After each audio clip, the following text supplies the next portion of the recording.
Assalamualaikum warahmatullahi wabarakatuh. Alhamdulillahirabbil alamin wassalatu wassalamu ala asyrafil anbiya'i wal mursalin sayyidina Muhammadin wa ala alihi wa sahbihi ajma'in.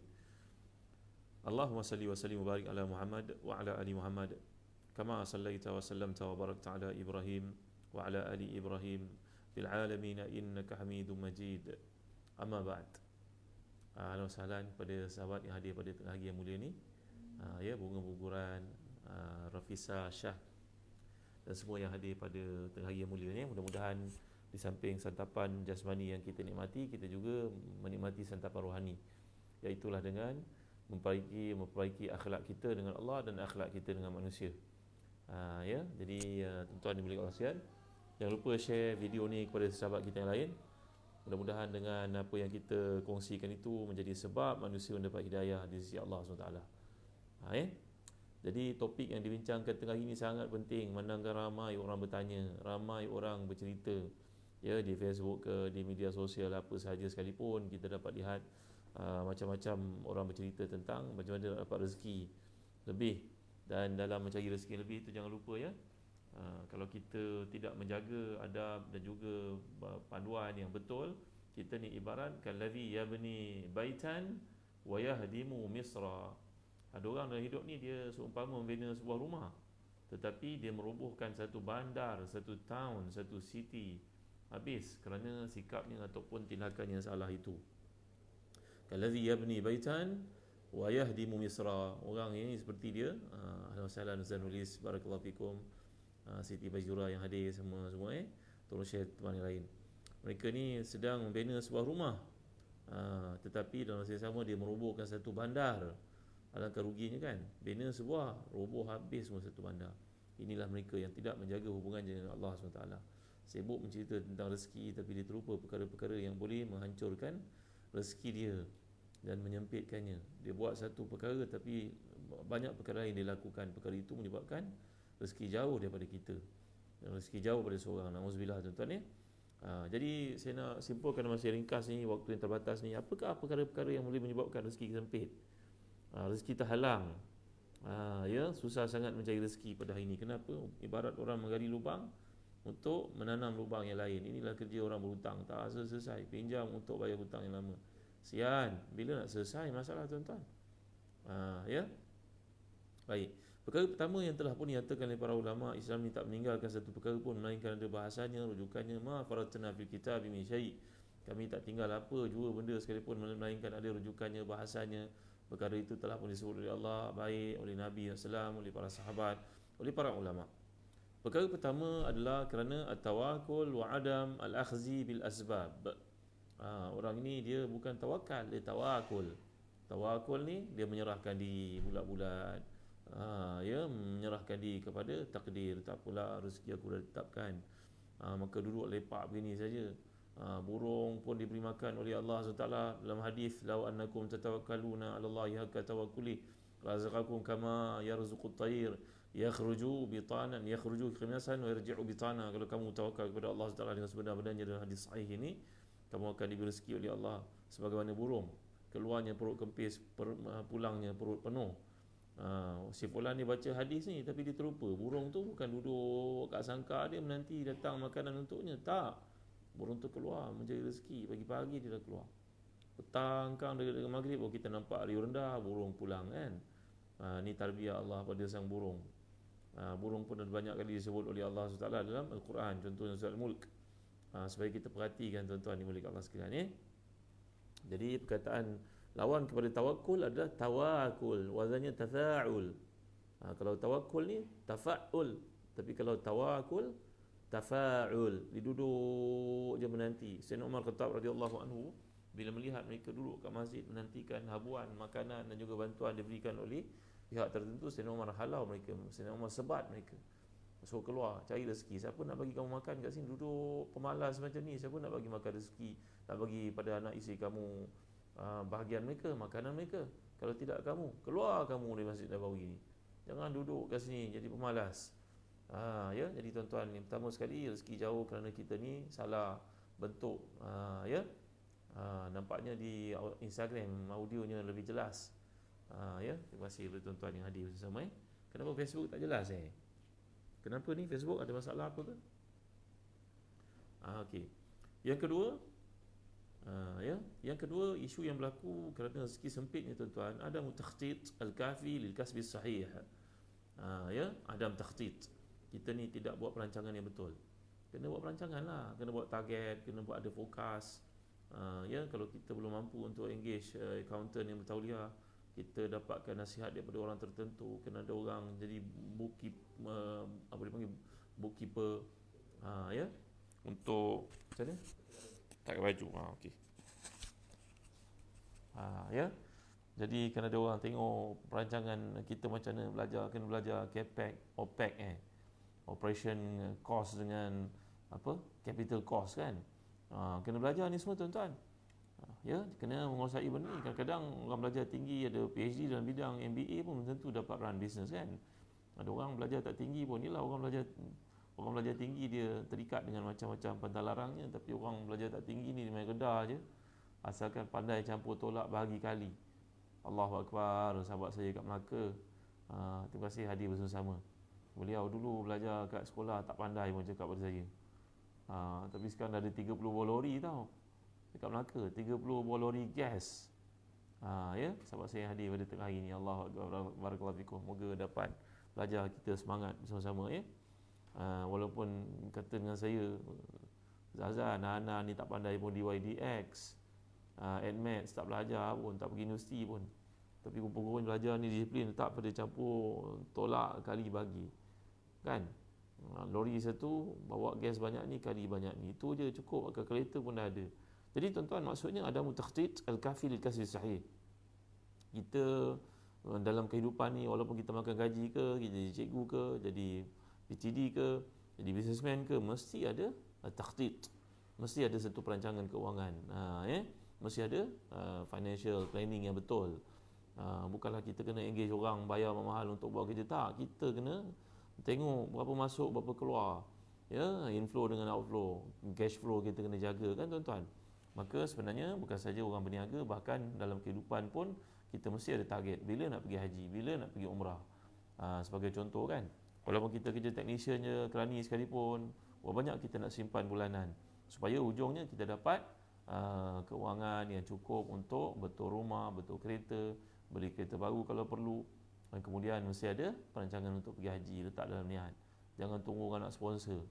Letih juga tuan-tuan. Orang datang minta sponsor untuk pergi haji, pergi umrah. Orang pergi haji ni kalau ada kemampuan tau. Walillahi ala nasi hijjul baiti man istata'a ilaihi sabila. Kalau tak ada kemampuan, maka taklah diwajibkan pergi haji. Yang ketiga, perkara yang menyebabkan rezeki yang sempit untuk tuan-tuan adalah az-zunub wal ma'asi. Orang melakukan dosa dan juga maksiat ni, rezekinya akan menjadi tertutup, sempit. Seperti mana pernah saya bincangkan kepada tuan-tuan, kata-kata Ibn Abbas, orang melakukan ketaatan, Allah bagi nur pada wajahnya, bagi lapang pada hatinya, luas pada rezekinya, sihat tu badannya, dan Allah beri kepada orang ramai cinta kepadanya. Sebaliknya, andai melakukan dosa dan tidak bertaubat kepada Allah dengan bersungguh-sungguh, wajah menjadi hitam, hati menjadi sempit, rezeki menjadi sempit, menjadi jauh, dan orang semua menjadi benci kepada kita, dan tubuh badan menjadi sakit. Kerana tubuh badan kita ni ibarat satu super komputer yang canggih yang Allah jadikan. Kalau kita install pada dia software yang cetak rompak dan sebagainya, apa jadi pada dia tuan-tuan? Dia corrupted lah. Dia corrupt. Maka begitu juga dengan tubuh badan kita, akal yang Allah jadikan, mata yang Allah jadikan, telinga. Tiba-tiba kita melakukan perkara yang haram dengan perkara yang Allah jadikan untuk buat benda yang baik-baik itu, rosaklah dia tuan-tuan. Seperti yang kita bayangkan tadi, komputer yang ada di depan kita, kalau kita install pada dia software yang bukan-bukan, maka dia akan rosak. Demikian juga software yang Allah jadikan ini juga tidak menerima perkara-perkara haram untuk masuk padanya. Jadi melakukan perkara yang haram, tidak bertaubat kepada Allah, menyebabkan rezeki jauh. Ada orang kadang-kadang dia melakukan perkara haram tapi rezeki dia luas, banyak. Tengok, menipu orang pun jadi scammer. Setiap hari dapat telefon. Hari ni pun saya dapat telefon lagi, meminta bantuan, cerita sedih, panjang lebar cerita. Tuan-tuan dimuliakan Allah sekalian. Saya yakin tuan-tuan pun ada perkara yang sama, betul kan? Terima kasih yang hantar star pada saya. Barakallahu fikum. Terima kasih Baik Saleh. Terima kasih semua. Jazakallahu anna kulla khair. Barakallahu fikum. Ya Allah, tak terbalas jasa tuan-tuan. Tanpa tuan-tuan tak ke manalah kami. Okey. Jemput lagi teman-teman kita yang lain waktu tengah hari ni yang mungkin tengah berehat, sebelum sembahyang Zuhur, kita dengar sesama perkara yang menyebabkan rezeki sempit. Penting sangat untuk beritahu pada menantu, pada anak, pada adik, pada teman, pada pekerja. Azmi, jazakallah khairan, dah share. Suara pun dah jelas. Terima kasih Misna Muhalal. Baik, perkara yang menyebabkan hidup menjadi sempit, rezeki menjadi jauh kerana kita melakukan dosa dan tidak bertaubat kepada Allah SWT. Ibarat kalau contoh dikemukakan oleh Imam Ghazali dan Ihya Ulumuddin, anak ni melakukan kesalahan pada ibunya pial telinga, pukul, sebat dengan rotan. Anak ni pun lari keluar dari rumah, dia tak dapat makan tengah hari, duduklah keluar makan ke kacang ke, makan pokok-pokok ke, daun-daun ke, kan menumpang rumah kawan ke, takut nak balik kerana buat silap pada sang ibu. Ibu marah ni, maka anak dia pun hilang dari pukul 11 pagi sampai pukul 5 petang. Perut lapar, berkeroncong ni, lapar. Tunggu nak balik, malu kat mak. Lama-lama dah dekat maghrib tu, kawan-kawan suruh balik ke rumah, anak ni tak ada tempat nak pergi, terpaksa lah balik kat rumah juga. Pergi kat pintu dapur tu, kuis pintu macam kucing. Si ibu ingat apa benda kucing kat dapur ni, buka pintu tengok anak. Allah, anakku, satu hari kau hilang, kau gimana, dah makan ke belum? Mak lupa kesalahan yang kita buat tengah hari tadi.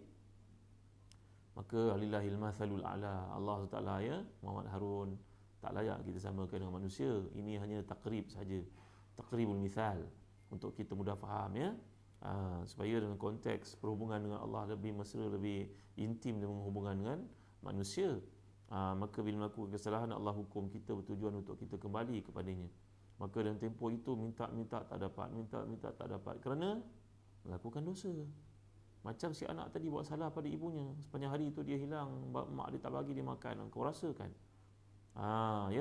nanti petang nanti terpaksa juga balik ke pangkuan ibu kerana dia tak ada tempat nak pergi. Maka demikian juga sepatutnya kita dalam melakukan dosa kepada Allah, mesti kembali kepadanya, barulah hijab terangkat. Yang mulia Syarifah, dengar tak suara saya? Dengar jelas tak? Harap dengar jelas dekat Facebook terutamanya, harap dengar jelas apa yang disampaikan ni. Okey, baik. Lagi tuan-tuan, perkara yang menyebabkan rezeki menjadi sempit adalah makan riba. Orang mengamalkan riba, hidupnya takkan senang. Hidupnya akan sentiasa dihimpit dengan kesahan, kesukaran, kesulitan, walaupun dia tak perasan.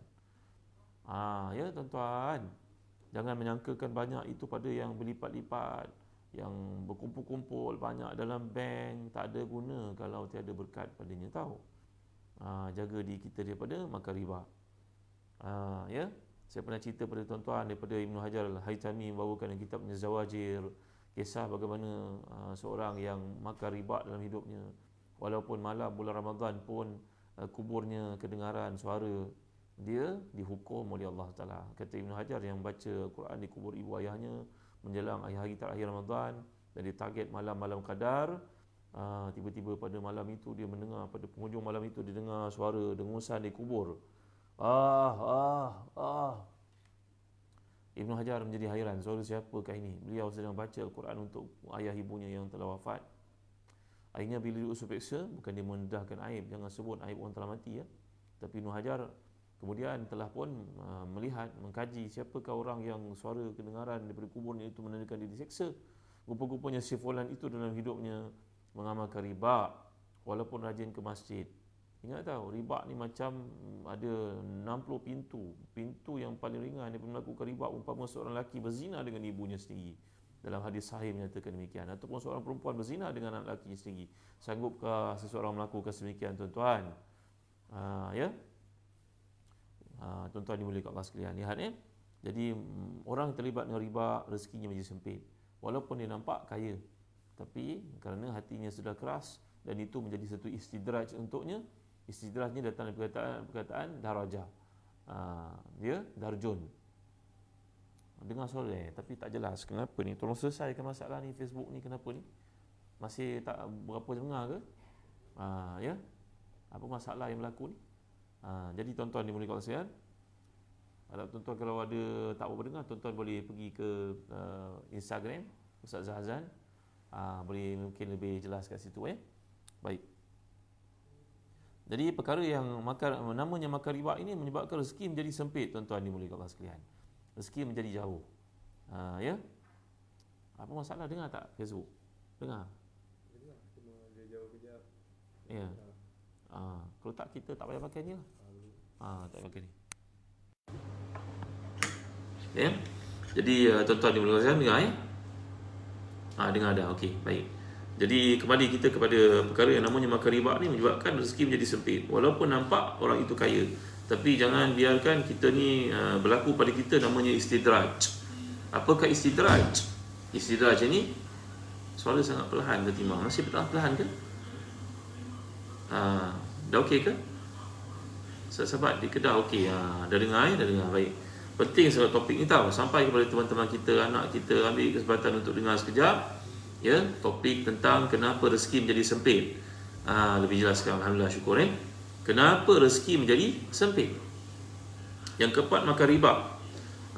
Ya. Yang kelima, tarkul fara'id. Orang meninggalkan sembahyang. Ya, dah kuat suara. Okey, baik. Orang meninggalkan perkara-perkara fardu, maka rezekinya menjadi sempit. Kerana Allah Taala menjelaskan, fa khalfa min ba'dihim khalfun adha'u salat wattaba'u syahawat fasawfa yalqawna ghayya. Maka mereka meninggalkan selepas itu zuriat keturunan sedikit bergerema pula. Sangat jelas. Okey. Ya, mereka meninggalkan selepas itu zuriat yang mengabaikan salat dan mengikuti syahwat, maka mereka akan menemui kesesatan dalam hidup. Maknanya orang bila okey dah. Terima kasih Rohana. Jelas dah, baik-baik, pengukuran, alhamdulillah. Ya, orang yang meninggalkan salat rezekinya menjadi sempit. Mengabaikan salat, menunaikan salat lambat daripada waktunya, dekat-dekat ujung, maka ia menyebabkan rezeki menjadi sempit. Yang keenam, tuan-tuan, orang yang rezekinya sempit dan terhalang ini kerja, maka hidupnya sentiasa meminjam, hidupnya tak beres, tak dapat nak pergi haji walaupun dah tua, tak dapat nak kumpul duit. Kenapa, tuan-tuan? Kita bimbang, cuba cek balik semula diri. Adakah kita ni suka makan harta orang lain? Ya, suka mengambil hak orang lain. Ni bicara ni penting untuk kita sampaikan. Jangan ambil hak orang, tuan-tuan. Ya, kerana mengambil hak orang ni menyebabkan rezeki kita menjadi jauh, sempit, terhalang kita. Kalau kat kampung-kampung suka menceroboh tanah orang sebagai contohnya. Tahu dah tanah orang, pergi masuk pula, tak ada minta izin. Masuk bukan setakat masuk, menceroboh, buat rumah pula. Duduk tahun-tahun, tak ada pun kisah nak bayar sewa. Apa salah kalau jumpa, tuan, saya ni duduk kat tanah tuan, saya tahu tuan tak duduk sini, tuan tak duduk, tapi saya berhak, saya bertanggungjawab untuk bayar sewa. Saya tak mampu nak bayar banyak, ni saya bayar RM50 setahun. Patut ke tuan bayar RM50? Tak apalah, itu yang mampu kan. Orang kata apa dia panggil, ni nama dia budi bahasa dengan orang kan. Tak mampu nak bayar RM50 setahun, tak apalah, RM50 bagi dengan 12 bulan, RM4 je kos duduk tapak rumah kita sebulan dekat dia. Tak apalah, nak buat macam mana. Daripada buat tak tahu je, lepas tu orang datang pula bersembunyi, hilang diri, menyembunyikan diri pula, jadi orang hanimunan pula. Macam-macam hal, tuan ya. Kemudian dia buat rumah, suruh anak buat rumah pula atas tanah kita, tanah orang lain lagi. Macam-macam cerita, tuan-tuan. Macam mana rezeki nak berkat, tuan-tuan? Ya, kerana kita mengambil hak orang, dan hak orang untuk menjadi satu badi tau, curse kepada kita dalam hidup, sehingga menyebabkan rezeki menjadi sempit tanpa kita sedar. Itu sebab kadang-kadang bekerja, berniaga, tak kaya-kaya, meminjam tak sudah-sudah. Kenapa? Kerana hidup ni suka mengambil hak orang lain. Jadi tuan-tuan ni, saya pernah cerita pada tuan-tuan kisah seorang sahabat bernama Sa'id bin Zaid radhiyallahu anhu, yang merupakan 10 orang yang paling awal masuk syurga dalam umat Nabi Muhammad SAW. Yang mana beliau ni dalam hidupnya pernah difitnah oleh seorang perempuan bernama Arwah. Bukan arwah, arwah, alif, ra, waw, ya yang tak ada titik tu, macam Musa, Salma, Salwa, ya yang tak ada titik tu dipanggil alif maksurah sebenarnya. Tuan, arwah ni telah pun mendakwa bahawa Sa'id ini merampas tanahnya, mengalihkan batu sempadannya. Sa'id ini seorang yang mustajab doa.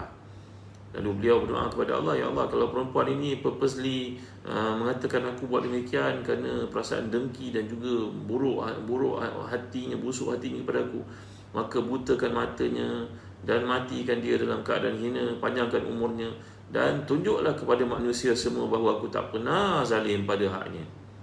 Tuan-tuan berlaku kat Madinah. Hujan lebat turun sampailah batu yang dikatakan dialihkan oleh Sa'id itu Akhirnya muncul keluar, orang nampak batu tersebut, batu sepadan ya. Dan arwah ni umurnya panjang. Satu hari dia berjalan kat situ, dia mata dia buta, dia tak nampak, dia jatuh ke tempat yang didakwa Sa'id merampas hartanya itu. Jangan main tuan-tuan. Jangan menuduh orang mengambil harta kita ataupun kita mengambil harta orang. Bab tanah ni dalam hadis mengatakan, Sa'id berkata, apakah orang tidak tahu? Aku mendengar Nabi menyampaikan, siapa yang mengambil hak orang lain berupa tanah walaupun sejengkal, nanti dalam alam barzah, tuwiqahu min sab'i aradhina. Di akhirat nanti, sebelum akhirat lagi, dalam alam barzah lagi, dia akan diempak oleh 7 lapisan bumi. Jangan main tuan-tuan, jangan ambil hak orang lain. Yang ketujuh, perkara yang menyebabkan rezeki kita tersekat, sempit. Tuan-tuan nak tahu tak apa dia? Namanya hasad. Al-hasad. Ya. Kerana dalam hadis mengatakan kadal hasad dan yasbiq al-qadar. Hasad itu diumpamakan seolah-olah dia mampu mendahului qadar. Dalam kata bahayanya hasad itu. Kerana hasad ini satu penyakit yang tidak beres dalam hati. Tak boleh melihat orang lebih daripada kita, maka kita akan rasa dengki dan juga hendak nikmat itu luput dan lupus daripadanya. Ya, Muawiyah bin Abi Sufyan berkata, kullu nas astati an urdiyahu illa hasid, hasida illa hasida ni'matin, fa innahu la yurdihi illa zawalaha. Ya, kata Muawiyah bin Abi Sufyan, semua orang aku boleh please dia, aku boleh jadikan dia gembira, aku boleh penuhi hajat dia, aku boleh apa istilahnya, aku boleh penuhi kehendak dia, melainkan orang yang hasad nikmat. Orang yang hasad ini, kau bagi apa kepadanya pun dia tak akan puas hati. Dia hanya puas hati bila melihat orang yang didengkinya itu luput daripadanya nikmat tersebut, barulah hati dia gembira. Sangat bahaya tuan-tuan ya. Kerana hasad ni boleh menyebabkan rezeki menjadi sempit. Kerana kerja kita dalam hati yang sepatutnya luas itu, dada kita kena luaskan untuk menerima apa sahaja kekurangan orang dan juga memberikan yang terbaik dalam hidup kita. Tapi hati itulah telah dipenuhi dengan onak dan juga duri kebencian kepada orang, kerana tak boleh tengok orang lebih daripada kita. Akibatnya apa tuan-tuan? Performance kita pun drop, turun. Kan? Sepatutnya kita bangun daripada tidur, duduk kat katil tu, fikir apa benda aku nak buat hari ni untuk kebaikan diri aku dan di rumah sejagat. Kan tuan-tuan, macam Ibn Jarir Tabari diceritakan oleh Imam Az-Zahabi dalam Syiar Alamin Nubala, berkata kepada anak-anak muridnya, hari ini aku nak start menulis sebuah buku sejarah tentang kemanusiaan manusia daripada Adam sampai Muhammad sallallahu alaihi wasallam sampai ke hari ini. Kata Imam Jarir Tabari yang wafat pada tahun 310 Hijrah, ya, aku nak menulis 30,000 muka surat tentang sejarah manusia. Ya Allah Rabbi, walaupun Imam Jarir tak mampu menghasilkan buku tersebut, beliau hanya mampu buat 10% dari targetnya, iaitu 3,000 muka surat saja. Namanya Tarikh Tabari.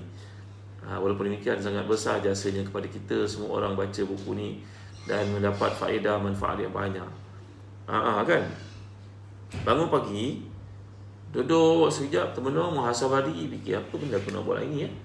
Kalau kita dapat buat satu benda yang menyebabkan semua orang berkata tentang kita, kebaikan kita, maka tandanya kita sudah sampai ke satu aras yang sangat tinggi, yang sangat baik. Contoh kan, kami bekerja dekat syarikat travel. Ini Fulan bin Fulan ni, Nizam ni, kalau dia tak ada, memanglah kita punya website akan terbengkalai. Contohnya tuan-tuan, yang kalau tak ada si Arif ni, maknanya memanglah kita punya Facebook akan ada problem. Orang lain pun tak mampu buat. Menandakan apa tuan-tuan? Menandakan tuan-tuan terletak di tuan pada satu tahap yang baik. Dan orang menyebut-nyebut kebaikan kita. Kebaikan ni ibarat minyak wangi yang harum, kau tutup macam mana pun tetap akan keluar baunya. Tapi kejahatan itu ibarat satu perkara yang busuk, kau tutup ke mana pun dia akan keluar bau busuknya. Maka pilihlah yang satu kita nak jadi. Tuan-tuan, jangan hasad dengan orang. Bangun pagi-pagi, fikir apa benda aku nak buat ini yang menambah kebaikan kepada diri aku, orang akan nilai aku dengan kebaikan, dan seterusnya aku dapat pahala, orang lain bermanfaat. Contohnya begitu. Ya, jangan hasad dengan orang. Itu sebab jangan ambil tahu sangat tentang perkembangan orang lain lah. Orang ni pendapatan berapa, orang ni pakai kereta apa, orang ni syarikat apa, orang ni terbang naik apa. Tak perlu tahu banyak sangat perkara tuan-tuan. Nanti hati kita berkecamuk tahu. Hati kita yang Allah jadikan special ni, ya, yang boleh memikirkan macam-macam benda baik ni, tiba-tiba telah pun dihempap, dihimpit, ditekan, jadi stres dia kerana dia mengetahui banyak sangat perkara yang kita tak perlu tahu. dan menjadi satu dosa tuan-tuan hari ini. Kita ambil tahu banyak sangat tentang orang lain dalam dunia sosial media yang tak ada batasannya. Kemudian kita bercerita pada orang lain tentang seseorang yang tak pernah jumpa kita, cuma kita kenal dia dekat Facebook ni tadi. Seolah macam kita kenal orang tu akrab, kerana semua benda tentang dia kita tahu. Ini adalah satu dosa tuan-tuan. Kita tahu kita bercerita, kita tahu tak fulan. Oh, kau kenal dia? Oh. Padahal kita kenal pasal baca Facebook dia, baca Insta dia. Kita tahu apa dia suka makan, ke mana dia duduk, apa kereta dia naik. Kita cerita seolah macam kita close dengan dia. Dan kita boleh mengupat pula orang tu, padahal orang tu tak tahu apa-apa tentang kita. Ya, semua pihak ada terlibat lah, yang menguploadkan dirinya, menceritakan dirinya, mendedahkan dirinya kepada menjadi mangsa orang lain pun berdosa juga sebenarnya. Ya, kita yang tak tahu menahu, yang hanya tahu melalui Facebook ni tentang dia, cerita kepada orang lain seolah kita tahu semua. Tuan-tuan buat apa lah tuan-tuan ni? Kan kebaik kalau kita tengok benda-benda menambah ilmu kita kepada Allah, dan dapat haji mabrur macam mana, dan dapat rezeki yang halal macam mana. Contoh kan. Jadi tuan-tuan, hasad ini merupakan penyakit yang ketujuh yang akan mengakibatkan rezeki menjadi jauh, sempit. Yang ke-8, bila kita tidak menunaikan zakat. Orang perempuan ingat baik tau, emas yang suami belikan, pakai kat tangan, simpan, dah pakai banyak sangat, simpan pula, kena zakat. Tak banyak sangat pun, 2.5% saja. 10,000 baru keluar RM25 saja, tak banyak sangat pun. Betul? 10,000 apa? 250 250. Contohnya kan. Jadi keluarkan tuan-tuan. Jangan main-main terhadap zakat. Kerana zakat merupakan satu tuntutan yang wajib kita laksanakan. Kerana Allah menyatakan walazina yaknizuna adh-dhahaba wal-fiddah wa la yunfiqunaha fi sabilillahi fabashshirhum bi'adzabin alim. Orang yang menyimpan zakat, menyimpan emas perak tapi tidak menunaikan haknya, zakatnya tadi, maka berilah kepada mereka ni berita gembira tentang azab yang pedih. Jadi di akhirat kena, di dunia pun tidak mendapat berkat. Lagi tuan-tuan, yang ke-9, dosa yang kita lakukan menyebabkan rezeki sempit dan jauh, kena ingat baik, iaitu uquq al-walidain, derhaka kepada ibu bapa. Ibu bapa ni bila sampai ke usia tua, macam-macam ujian lah, sakitnya, dan perhatian yang kita kena berikan. Kadang-kadang dia nak keluar daripada rumah, nak berjalan-jalan, sesekali kita bawa dia pergi makan, tak mampu telefon, wang bagi tiap-tiap bulan, jangan abaikan. Macam bil telefon kita kan, tak ada bil telefon ni, kena potong, kena bar, susah nak telefon orang. Kita menelefon Allah setiap hari, setiap bulan, dengan wang yang kita bagi pada ibu ayah kita. Ingat baik tau. Macam mana telefon kita tak dilayan, kerana hak ibu ayah yang kita telah putuskan tadi, kerana wang yang tidak kita beri kepada mereka. Bila bagi pada ibu ayah tu, cakap baiklah, ya ni je 500 saya boleh bayar ya, boleh bagi insyaAllah, mudah-mudahan rezeki baik, bulan depan boleh lagi 1,000, doakanlah. Cakap yang baik-baik. Jangan cakap 500 yang minta lagi tau. Tuan-tuan dimuliakan Allah sekalian, cakap baik pada ibu ayah. Berapa ramai ibu ayah yang terasa hati dengan anak-anaknya. Saya pernah cerita pada tuan-tuan dalam surah Isra, Allah mengumpamakan kita ni, wakhfid lahuma janaha dhulli minar rahmah. Allah Ta'ala menyuruh kita untuk menurunkan sayap keunggulan, kelebihan. Kita ni anak yang bekerja dalam bidang masing-masing, mungkin PTD, mungkin ketua pengarah, mungkin pegawai besar, mungkin businessman, apa sahaja kerja kita, walaupun mandu teksi sekalipun, kita ni ibarat burung. Allah umpamakan, istiarahnya kat situ. Burung terbang jauh, kita tengok sayur-sayur kat udara. Tapi bila dia kelaparan, dia penat, dia turun ke bumi, dia mengatuk sayap turun berjalan, tengok burung terukur ke burung apa kan tuan. Maka demikian juga sang anak, dia pergi jauh daripada ibu ayah. Kadang-kadang anak tu masuk TV, anak tu Insta famous, anak tu terkenal kat Facebook, ayah ibu dia pun ikut follow, dia tengok, dia Allah terkenal anak aku, dulu aku yang besarkan dia, aku yang jaga dia. Kalau dia, bayangkan tuan ya, seorang anak ni, kalau dia buang air pun, buang air besar pun kat pampers itu, bapak dia cium seronok bau, Allah lega baunya, walaupun busuk tuan-tuan, punya sayangnya kepada anak tu. Kalau tak buang air tu, berisau si ayah tu, bukan main lagi kan, betul kan? Ada anaknya masuk hospital pula, teman kat hospital jaga, siang malam pun tak perasan, hujan kat luar hospital pun tak perasan. Allah sian moga tuan-tuan dapat ujian seperti ini, beri kesabaran. Ingat ni, waktu tu doa mustajab tau. Teman orang sakit kat hospital ni doa mustajab. Baik tuan ni, baiti Abdullah alaihi semua. Dan menuju ke penghujung ni, ya, perkara yang namanya derhaka pada ibu bapa menjadi penyebab rezeki sempit. So, yang tak telefon ibu ayah, telefon ibu ayah hari ni, masukkan duit, ziarah. Saya pernah baca pada tuan-tuan hadis daripada kitab Adabul Mufrad oleh Imam Bukhari. Antara adab ini, adab Nabi kita anjurkan kepada kita, ajar kita dalam kehidupan, menjaga hak dengan Allah dan hak manusia. Hak manusia pertama sekali adalah ibu bapa. Abu Hurairah dilaporkan setiap hari akan pergi ke rumah ibunya, tunggu ibunya keluar dengan penuh sopan santun. Ibunya keluar dia terus bagi salam. Assalamualaikum ya ummah, ya ummah, ibu. Apa khabar ini ibu? Moga ibu sihat. Saya rasa gembira sangat, seronok sangat menjadi anak kepada ibu ya. Ibu ni pula menjawab, wahai anakku, kaulah putera, kaulah anak yang paling aku sayang. Setiap hari aku mendoakan untuk engkau nak. Ya, tak ada seorang anak pun yang lebih aku sayang berbanding engkau. Tiap-tiap hari. Macam mana tak berkat hidup Abu Hurairah ni tuan-tuan. Abu Hurairah ni beliau merupakan jago, merupakan top list dalam membawa hadis-hadis Nabi. Orang yang paling banyak meriwayatkan hadis, 5,000 lebih beliau riwayatkan. Hidupnya berkat kerana doa si ibu tahu.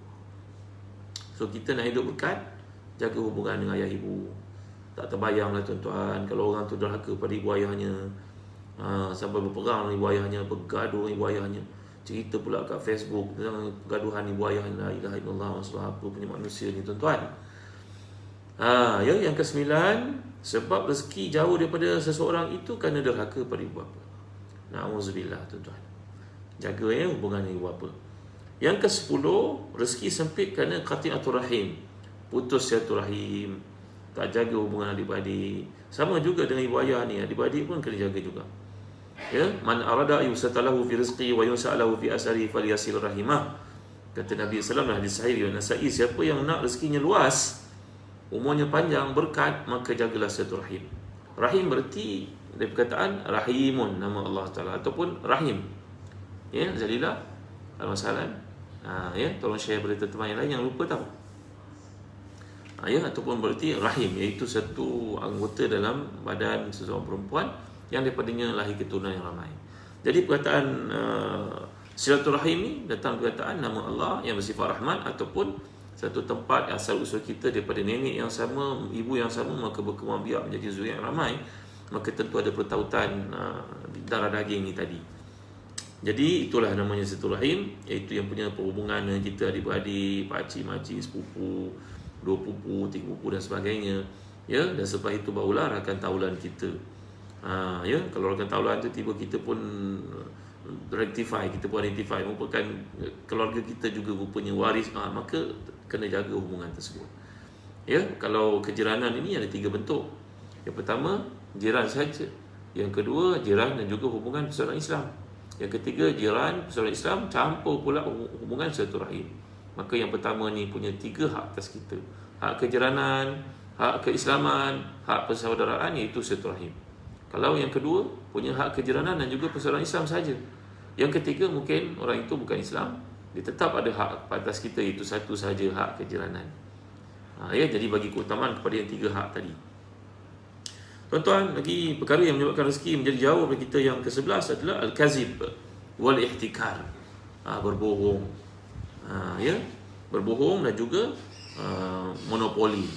Kalau dalam perniagaan orang melakukan monopoli ni, menyimpan ayam tu, menyimpan satu makanan tu sampai harga menggunung naik, barulah dijual dan dibuat keuntungan kat situ. Orang ni mendedahkan dirinya kepada kemurkaan Allah walaupun rezekinya banyak, tetapi itu semua jadi istidraj. Jika Allah tarik telinganya, hilang nikmat telinga, pendengaran contohnya tuan-tuan, kena penyakit-penyakit bahaya. Ini semua orang yang berbuat demikian adalah orang yang expose dirinya kepada danger, kepada satu ujian yang besar di sisi Allah, satu hukuman yang besar di sisi Allah. Maka jauhilah perkara ini. Dan yang terakhir tuan-tuan, saya nak sebut kepada tuan-tuan, orang yang rezekinya menjadi sempit dalam hidup ini kerana terlibat melakukan zina. Ini satu dosa besar, sentiasa diberikan fokus oleh para ulama dalam bab pemerolehan rezeki. Orang yang terlibat dengan buatan zina ini sebenarnya mendedahkan dirinya pada satu perkara yang sangat bahaya, penyakit dan juga rezekinya terhalang.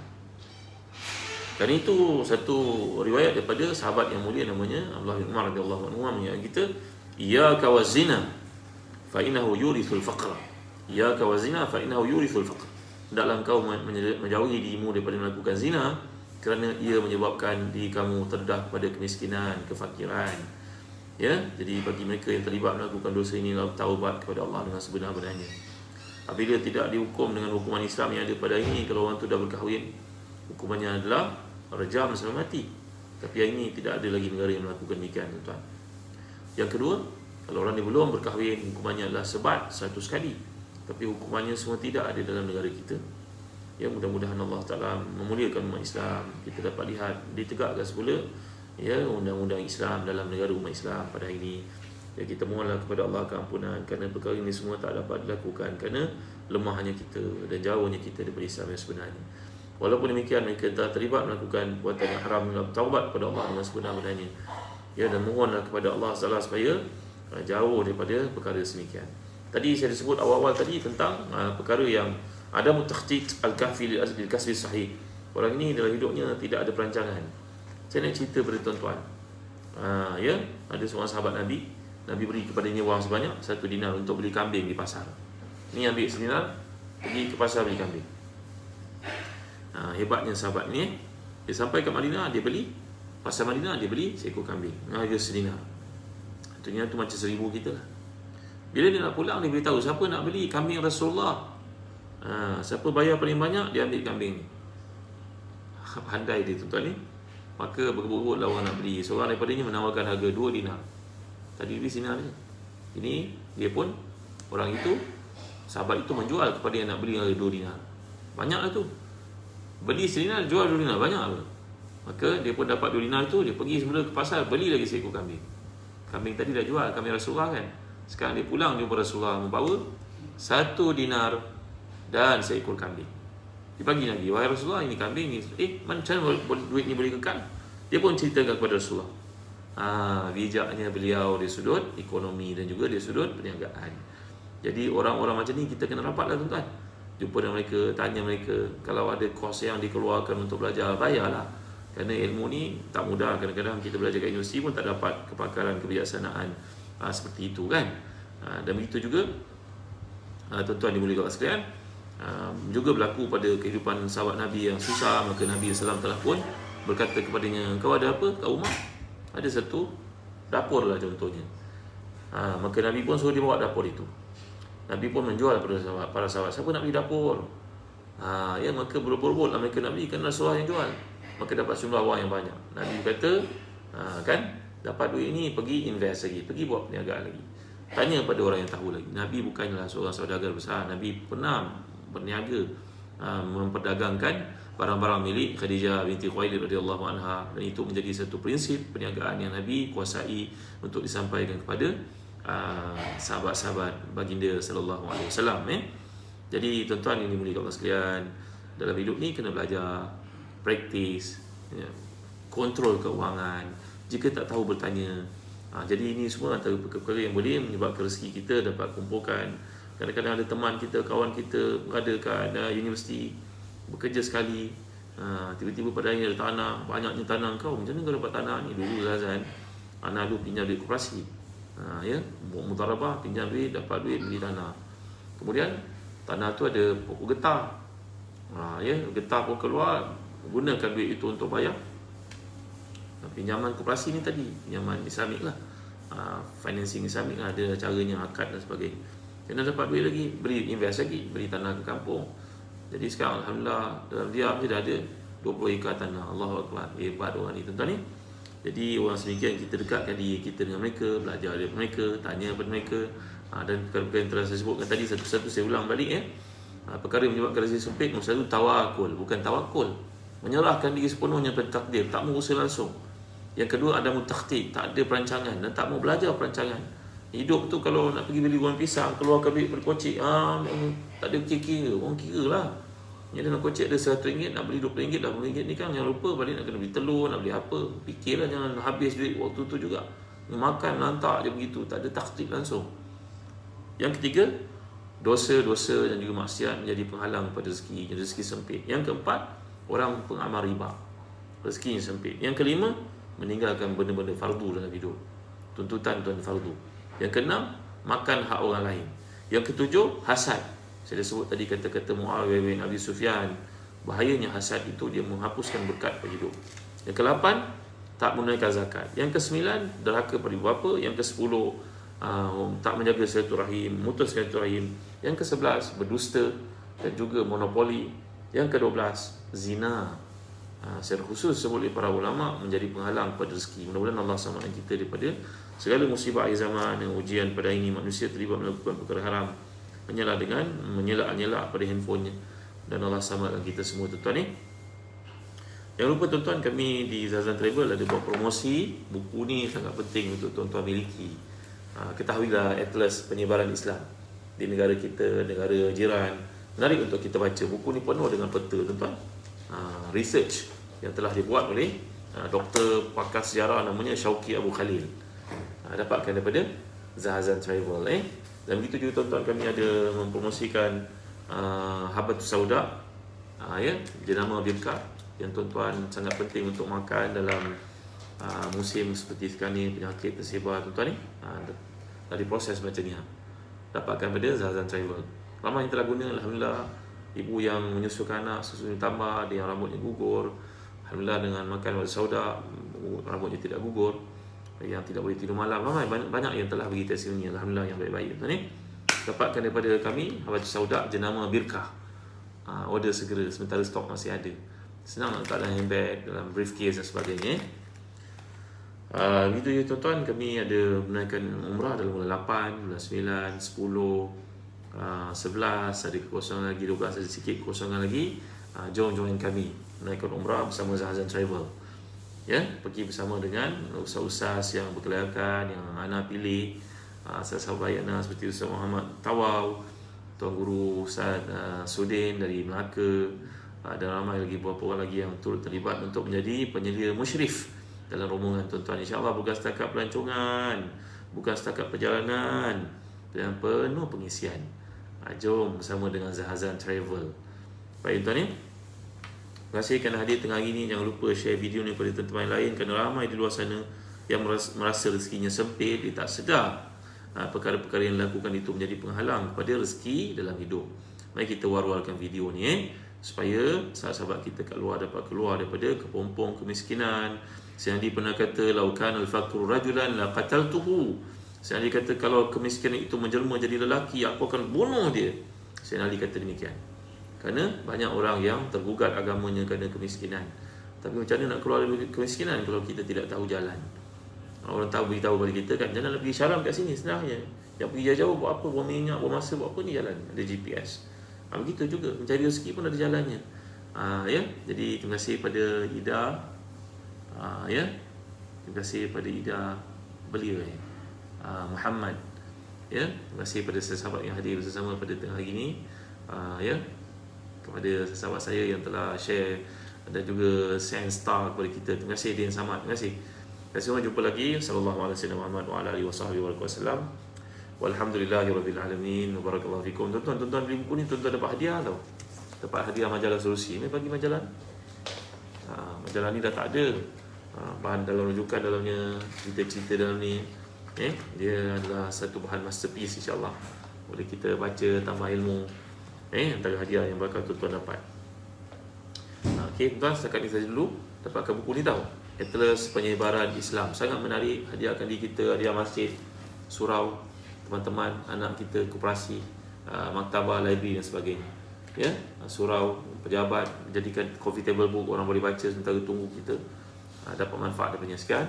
Sallallahu alaihi wasallam. Assalamualaikum warahmatullahi wabarakatuh.